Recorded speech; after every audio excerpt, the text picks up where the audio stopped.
Puluhan warga di Kecamatan Gunung Meriah, Kabupaten Aceh Singkil padati dan rela antri hingga berdesakan demi mendapatkan kupon pada Gerakan Pangan Murah.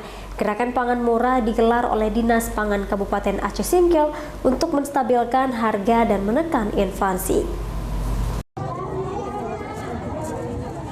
Puluhan warga yang berasal dari sejumlah desa di Kecamatan Gunung Meriah, Kabupaten Aceh Singkil antusias berbelanja pada Gerakan Pangan Murah yang digelar oleh Dinas Pangan Kabupaten Aceh Singkil. Demi mendapatkan kupon pangan murah, warga yang didominasi kalangan ibu rumah tangga ini rela antri bahkan berdesakan. Gerakan Pangan Murah ini digelar dalam upaya menekan inflasi dan menstabilkan harga sembako di Kabupaten Aceh Singkil. Pada Gerakan Pangan Murah yang dilaksanakan di halaman kantor camat Kecamatan Gunung Meriah ini, sejumlah bahan sembako disediakan dengan harga lebih murah dari biasanya, seperti minyak goreng, beras, telur, tepung terigu, hingga gula pasir.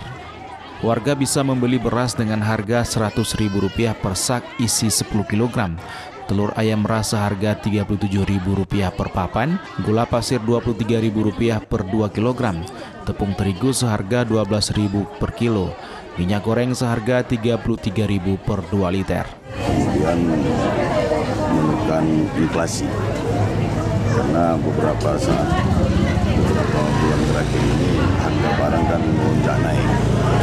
Sehingga inilah kita lakukan ini agar inflasi itu bisa ditekan. Kemudian bagaimana supaya harga itu juga bisa stabil. Kegiatan ini terbuka untuk masyarakat umum tanpa kriteria, namun pihaknya mengutamakan bagi masyarakat yang kurang mampu. Dinas Pangan Aceh Singkil memprogramkan kegiatan Gerakan Pangan Murah ini pada semua kecamatan di Kabupaten Aceh Singkil secara bergilir. Rencananya setiap kecamatan akan digelar selama 3 hari. Dari Kabupaten Aceh Singkil, Suparman Munte, iNews melaporkan.